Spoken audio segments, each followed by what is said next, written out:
This story happened some years back, but things in my life just reminded me of it.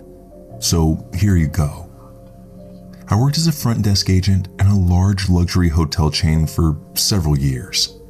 One particular hotel I worked at was located really close to the downtown area, and so we got a large number of young, very wealthy business people who loved to party. I usually worked the second and third shifts, which meant I got to see loads of drunken hookups, breakups, cheating, hookers, and tons more. This particular experience, though, this is one that I'll never forget. I was working at the desk when a group of young, well-dressed men came walking in. They've all clearly been drinking, but aren't so drunk that they can't walk right and hold a conversation. One of them comes up to me and tells me that while he and his friends were at the bar, there was a woman hitting on him. And even though he told her no multiple times, she just wouldn't stop. So he and his friends left, and it wasn't until they got in the Uber that they realized he didn't have his room key anymore. He thinks that she took it, and he's concerned that she may come up to his room. He asked that I deactivate his keys, and if she does come up to the hotel, to not let her in. When he was telling me all of this, it just didn't sit right with me. He and his friends were all grinning about it and snickering amongst one another. Then he gave a very clear description of her, all without being asked. Told me height, body shape, hair color, and style, the kind of dress she was wearing, all while saying it in a rather mocking tone. Now, this could have easily been because he thought that the whole thing was ridiculous or was too drunk to take it seriously himself, but it really didn't sound right to me. Either way, I did as I was trained in that situation. I pulled up his reservation, deactivated the keys as requested, made him a new set when he showed me his ID, and even offered to move him to a new room if that would make him feel more comfortable. He and his buddies all laughed a little at that idea, and he declined. He then took the keys, and they went to their room. Well, about an hour or so later, the woman he described showed up. Now by this point, my relief for the night had also shown up and was sitting at the front desk while I was in the back office counting out my cash drawer. I hadn't had a chance to tell him about the woman. Just as I come walking out of the back office with my bag and about to leave, I see my coworker buzz the doors open and the woman comes rushing in. She cuts through the lobby and down the hall to the elevators. This woman was barefoot, holding her heels in her hands, and seemed to know exactly where she was going. I rushed up to my coworker and told him what the man from before had told me about her. My coworker looked at me confused. He then pointed to the screen that had the reservation pulled up and told me that when the woman arrived, she went to use the room keys and they didn't work. So he asked for her room number and last name. She gave both, and her name is on the reservation. I looked at the reservation and down in the notes, there was a woman's name listed. The man from before was listed as the primary guest, but her name was listed as a secondary, with his consent to be in the room. I was confused. I thought maybe she wasn't the same woman that he was talking about. But to be on the safe side, I called the man in his room and told him the situation and that we allowed a woman fitting that description that he gave to enter the building because she confirmed her name was on the room. He laughed, said he forgot her name was on the room, and asked that I remove it. I was now officially super confused, and I had to ask to make sure. Sir, just to be clear, the woman you met at the bar tonight was with you at check-in hours ago and was allowed keys then, but now she's not? Him laughing to all of his friends in the room. Oh, guys, looks like I confused the poor girl. Yeah, sweetheart, she's banned from the room. Don't worry about the other details, just take her name off. I see. Then, if she isn't going to be on the room anymore, would you like us to call the police and have her removed from the property? Whoa, that's too far there. Don't worry, she'll get the hint soon enough. We ended the call there, and I got really suspicious of this. I told my coworker to not do anything and that I was going to stick around for a bit to see if anything happened. A short time later, the woman came off the elevator pouring tears, sobbing while on the phone with someone. She sat down in our lobby and my coworker and I tried to look busy, all while eavesdropping hard on her call. She was bawling straight into the phone, and we were able to gather that this call was to her mom and her sister. From what she told them, she was invited out to spend the week with her boyfriend, meeting all of his old college buddies. This being their first night, they all met up for dinner and drinks. After a bit, she went to the restroom, and when she came back, she caught her boyfriend hitting on another woman. His friends all bet that he wouldn't do it. When she confronted him, pissed off, he called her a bunch of names and humiliated her in front of his friends and the entire bar. All of his friends joined in on mocking her, and he threw in her face that she was nothing without him, dumped her right there on the spot. He and his friends then took an Uber back and left her stranded at the bar with no money and no way back. She then had to use her phone's GPS and walk back to the hotel from the bar, barefoot. While she entered the building having heels in her hand, I think I can say that walking 2 miles in those wasn't going to cut it. She was asking her mom and sister for help as he wouldn't let her in the room to get her luggage or her wallet. My heart broke.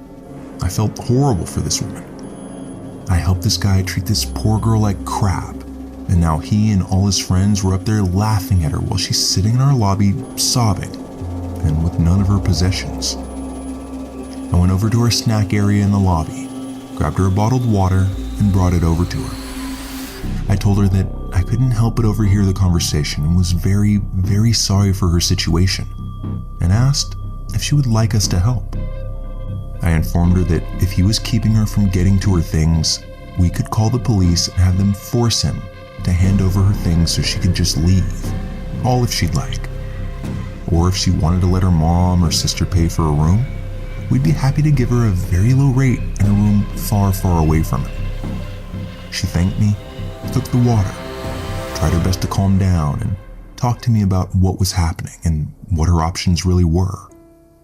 Eventually, we decided on her staying in the hotel for the night and figuring out the rest in the morning. As we make it to the desk, she asked me to try and run her credit card to see if it has enough on it for another room.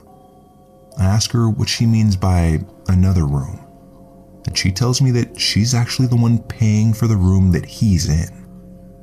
That his name is on the room because he booked it, but it's her card paying for everything. This intrigued me. I asked why she was paying for the room if it was in his name. She told me that she's the one with the job, not him. That he hasn't been able to find work in his field since graduating from college and is essentially living off of his parents' money. But just after they started dating, his parents cut him off. So now he's been living off of her money. That's why she was so upset and confused by how he had been acting all night. He was sweet and doting and everything for her back home. But since he met up with his friends, he did a 180 and hasn't been the same guy the entire time out. I wanted to tell her that it was obvious he was using her for the money and that he would probably blame his friends for all of this and then try to get back with her later on. But I doubted that she would have listened to me or cared for a complete stranger to butt in on her personal life like that. So instead, I offered up a sweet piece of revenge.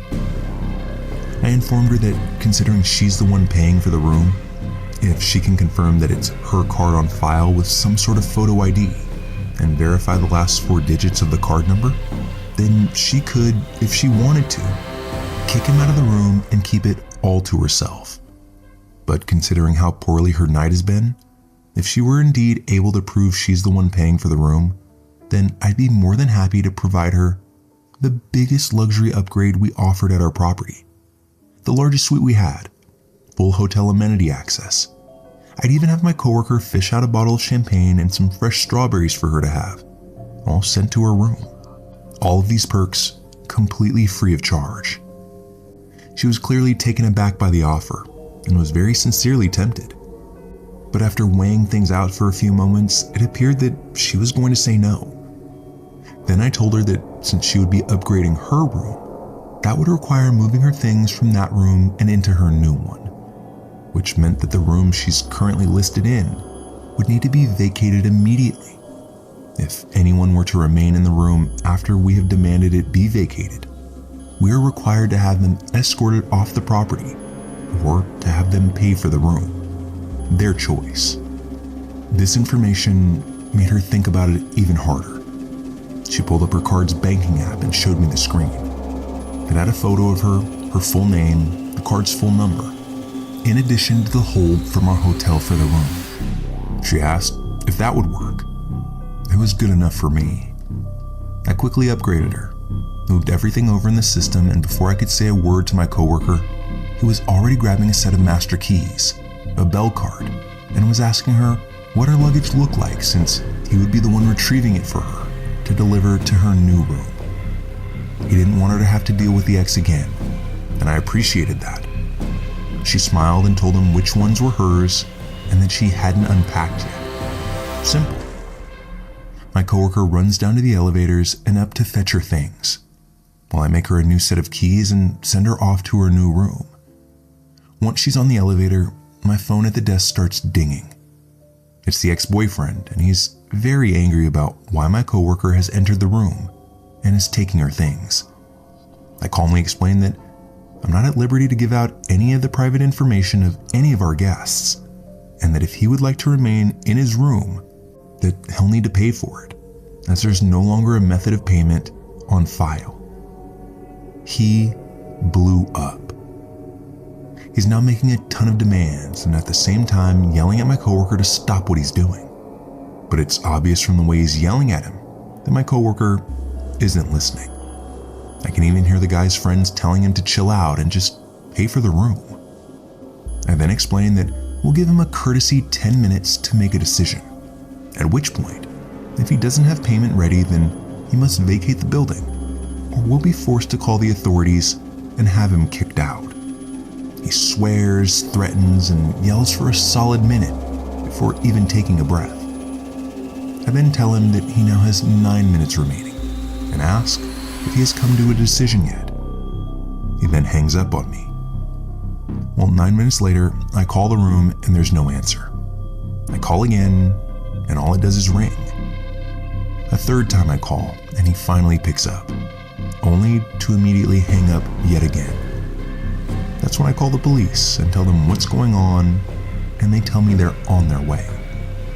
The officers arrive, I tell them what's going on, and we go up to the room together.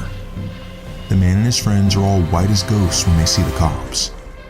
The cops then explain to the ex and his friends that they're being evicted.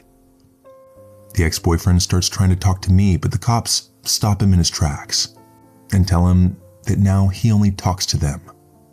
The friends are all offering to pay for the room at this point, and the cops look to me and ask if that would be acceptable. I smile very sweetly and say, no. The cops nod and begin to rush all of the guys to grab their things and get out of the room. The ex-boyfriend is the last one out the door, carrying his 2 bags and complaining that he isn't even given a luggage card and has to carry his own things. His friends all look pissed. I go with the officers to escort all of them out of the building, and I run into my coworker in the lobby. He waits until that entire party's outside in the parking lot to tell me that the woman is in her new room. She loves it and said no to the champagne. She just wanted to sleep. I didn't get to see her before she left town the next day, but the ex did try calling our hotel to complain a number of times. He even tried leaving some bad reviews of us online, even though he lied through all of it. I just hope she doesn't have to ever deal with him again.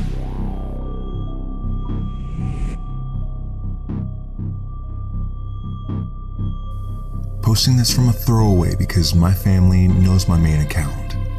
Warning, this post turned out to be pretty long, but I think it's worth the read. This happened at Christmas of last year, but the effects are now being felt full force. My older sister, who we'll call Rhea, and our mother have always had a very difficult relationship, going back as long as I can remember.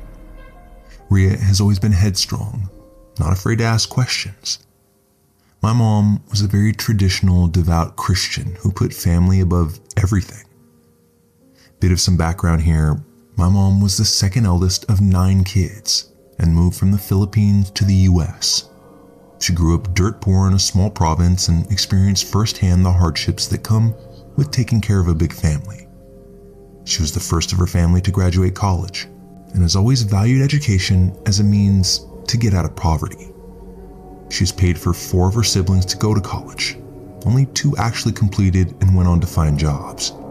But she's also paid for several of her siblings' children to go to good schools in the Philippines. Rhea had more exposure to the extended family than I did. She was born in the Philippines. I was born in the US, 7 years apart.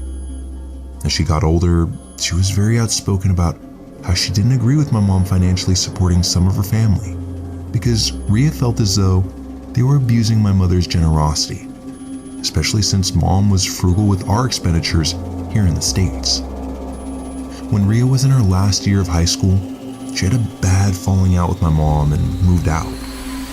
They didn't speak for 5 years, although my dad and I kept in touch with Rhea ourselves. In that time, Rhea worked full-time and paid her way through college without any help from my parents at all. Fast forward a few years at my high school graduation, I invited Rhea. She attended and ended up reconciling with my mother. Things were still rocky, but this was the start of a much better relationship. 2 years back, my mom passed away. Unknown to me at the time, Rhea had quietly taken over the continued financial support for my mom's youngest sister, Jana, her cost of living, and maintaining the college fund for Jana's daughter. She also took care of the funeral arrangements and handling the estate. Dad was a mess at this time. Well, last year, Rhea and I decided to spend the holidays in the Philippines. One of our visits was to Jana's place. Little did I know that was about to hit the fan once we sat down for dinner. After a little small talk and pleasantries, the topic of my mom came up, and this was how that conversation went. Details may be lost in translation, so I'm writing this out just to give you the gist. Our Aunt Jana started out by saying, "It's such a shame that our mother passed away. We'll all miss her." Of course, we nod along and agree with that. Then Jana asks, "Rhea, why did you ever stop talking to your mother? Why'd you leave her? You should be ashamed. That's not how you treat family. Now, your mom could have raised you better.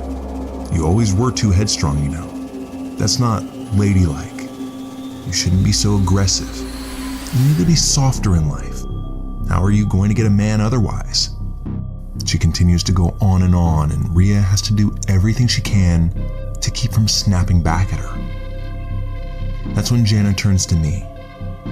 "Don't be like your sister, okay? Be a good daughter. Do you have a boyfriend yet? You don't want to get too old like Rhea and not have your own family. That's not following God's plan." As I'm thinking up what to say, but before I can get it out, Rhea asks her own questions. "Aunt Jana, why did you drop out and decide to get pregnant when mom was paying for your college? Did you really think that businessman would leave his wife to take care of you? I mean, if you wanted to be a trophy wife, you should have just said so, instead of wasting my mom's hard-earned money." Whoa. At this point, I just decided to watch because Jana was starting to piss me off, and Rhea has been known to do some epic takedowns in her life. Our aunt is now enraged. "How dare you come into my house, eat my food, and disrespect me?" Rhea calmly replies with, Now, technically, this is my mom's house. You have food because my mom has been supporting you for the better part of 15 years.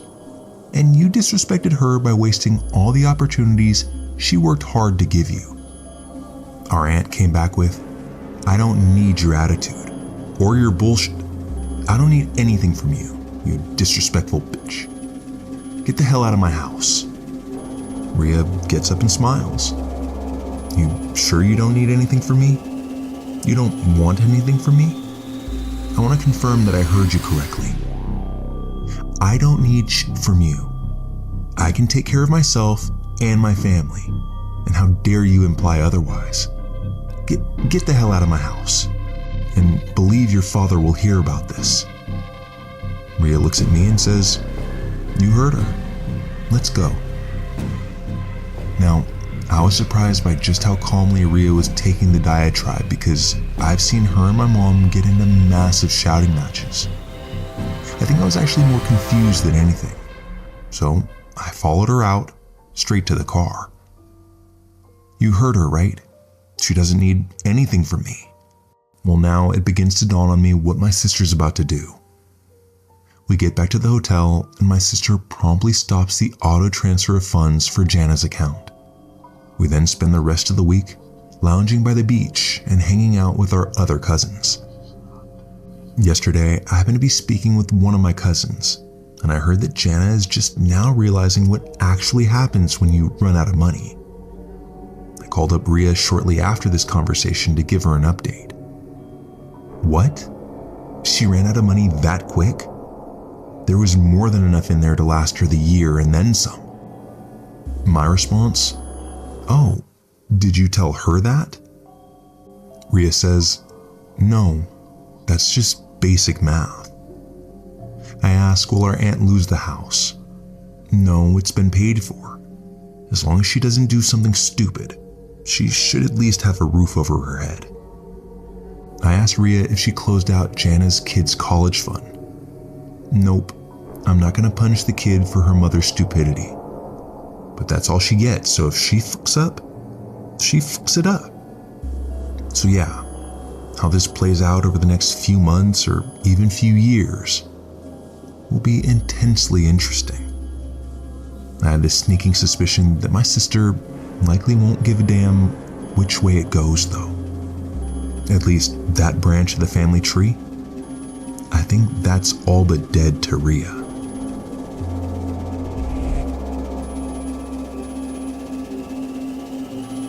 Throwaway account for obvious reasons, though I think if he or any of my immediate family reads this, they'll know who I am. I mean, it's not every day where someone becomes the butt of revenge in this manner. A little warning up front, this story may not be for the squeamish. So here's the necessary background. I come from a family of sideline beekeepers, so I've been around bees my entire life. I have no problem being around creepy crawlies, and bees tend to be comforting in some sort of way for me. It isn't like a pet though, more like a distraction from real life. Anyway, I know I'm weird, and I like bees more than I like people. My father is a sideline apiarist. For those of you unfamiliar with the term, he's a beekeeper. So selling honey and queen bees, that's his side business. His main job, he's an architect. So I started dating a junior athlete when I was back in high school, just a few years back. He was everything I wanted when I was going through my teen fantasy phase. Tall, blonde, smelled great, and he was absolute delight to be around. For the sake of the story, let's call him Harris. Harris was a bit of a troubled kid. I knew his parents put a lot of pressure on him, but that often led to outbursts at others. Since I, his lovely bee-obsessed girlfriend, was there at all times, I was the easiest to lash out at. Now, I'm not a short girl by any means, but Harris, like I said, was tall. At the time, I hated to admit that I was truly afraid whenever he decided to pick on me. But these events were so far and few that I was able to ignore them because, he was amazing. We had some of the best times, and he was the first and only guy up to this point that I've ever had sex with. I'll spare you some of the details, but I thought it was going to be a secret between me and him. Our honeymoon phase died less than a year later when he invited me to senior prom. I was a sophomore at the time, so I was super stoked to go. I picked out a dress and everything, feeling on top of the world. I was a bit on the heavy side back then, if I'm being honest, but not to the point that it was noticeable unless I took off my clothes. Still, dress. Something that isn't pants. I was excited. Who cares about arm fat? Well, apparently, all of Harris's friends do. I almost forgot that these guys and girls were athletes, and I was not that. As soon as I caught up with them, I found that they were in a total joking mood. Great, I love jokes. "So, OP, Harris really loves you," said one of his friends. I know, I could act smug. I grinned. "Yeah," I replied, "and I love him too." Cue a kissing interlude here. His friend rolled her eyes and said something about me being weirdly cute. Harris grinned, took a break from me to talk. "Oh really? Cute? Like what?" "Like a baby hippo." Now, she probably meant this in jest, but I thought it was an unusual thing to say. Maybe I was just being self-conscious or something and thought that this was somehow a fat joke. I didn't laugh, and I could feel my face get hot. I'd picked up a Coke earlier, and I was pretty sure it was heating up in my palms. "True," Harris said in his ever so suave voice as he wrapped his arm around me. His hand traveled down the side of my dress and he squeezed my stomach. OP is my baby hippo, and I saw all of it. All of it? Excuse me, you mean all of her. And I'm right here regretting to have ever come here. Insert more group laughter, and their conversation took off. And I mean it went from 0 to 100 really quickly. He spilled the honey and told his friends, all 5 of them there, about how me and him did the sexy business. He said some rather off-putting comments about my body, even the parts that he wanted to touch. I was trying my damn hardest not to cry, since this could have just been a harmless joke on their part. Needless to say, I wasn't having any of it, so I excused myself. Not to the bathroom to cry in a stall, but home. I called my dad to come pick me up. Now, moving forward a little bit, I wasn't in the area during spring break. My dad flew me and my brother, a year younger and 15 at the time, out to Pennsylvania for a vacation. We went to the Hershey's chocolate factory and all, and I had a chance to clear my head. As far as I can remember, this was the last time my dad was actually pleased with me. When we returned after 10 days, Harris popped in for a visit at a time that he knew my dad wouldn't be home. My brother was, as he usually was, playing Minecraft on his PC in his room.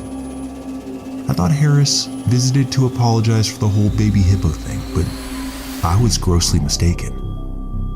He punched me, square in the gut. I'd never been punched before, and it was a truly awful feeling. Not only did it hurt like hell, but it damn near made me puke and knock the wind out of me at the same time. He grabbed me by the shoulders and shouted at me. He said that I shouldn't have left during prom season, how I shouldn't have embarrassed him in front of his friends, and that I should have called him at least once when I was in Pennsylvania. My brother came running down the stairs when he heard the commotion. I had this urge to bend over and stay bent over, so I couldn't really focus on him. All I knew is that he went after Harris, cursing, shouting, and crying.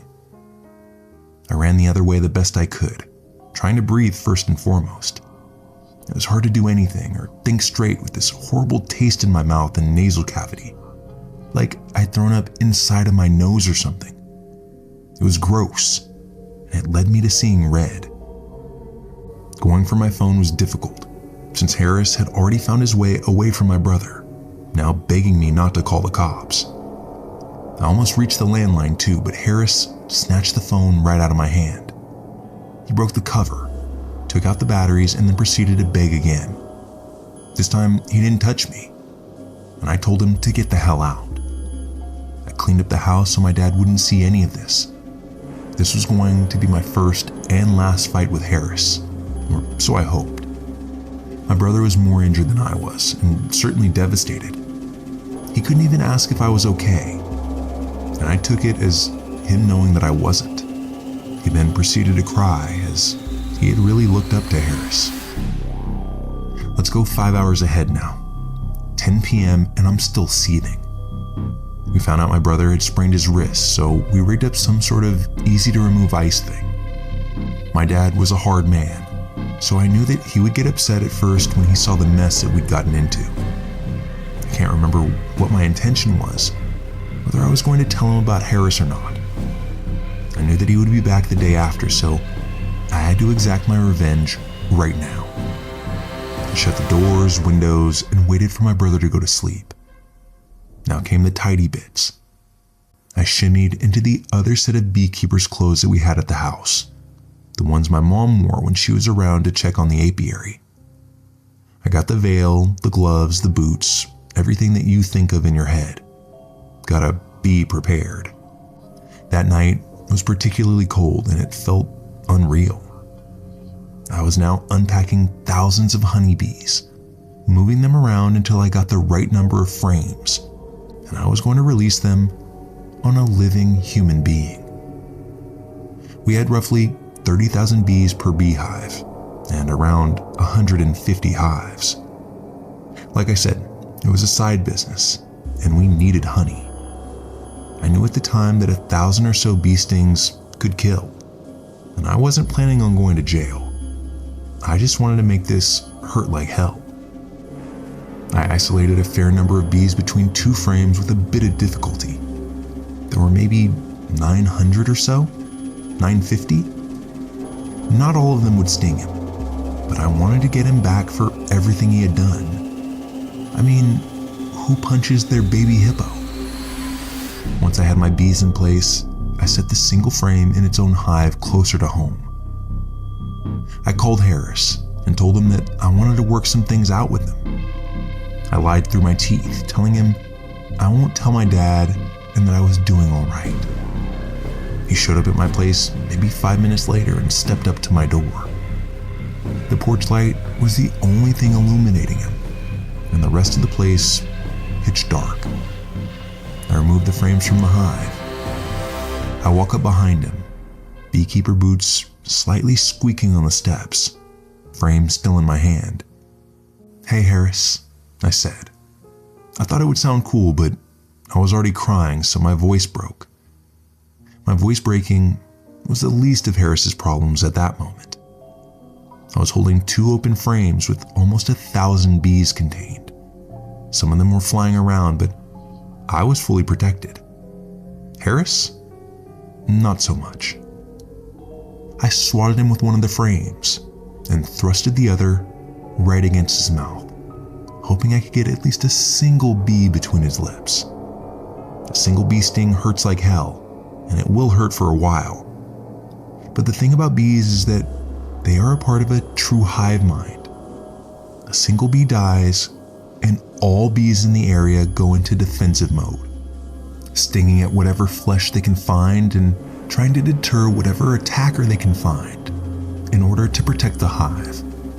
The frame that I hit Harris with likely killed a few of these bees, but it most definitely enraged the rest. The resulting scream was insane.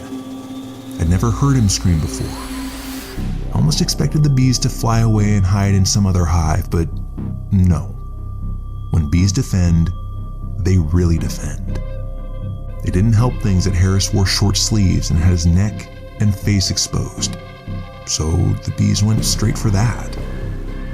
Fortunately for him, none of the bees got inside of his mouth like I had intended. They weren't stupid, and they wouldn't do that. But instead, they just kept on stinging him.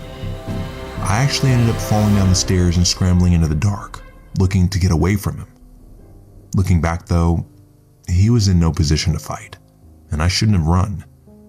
But I did, and I got to watch him try to fight his way through the cloud of bees from a distance.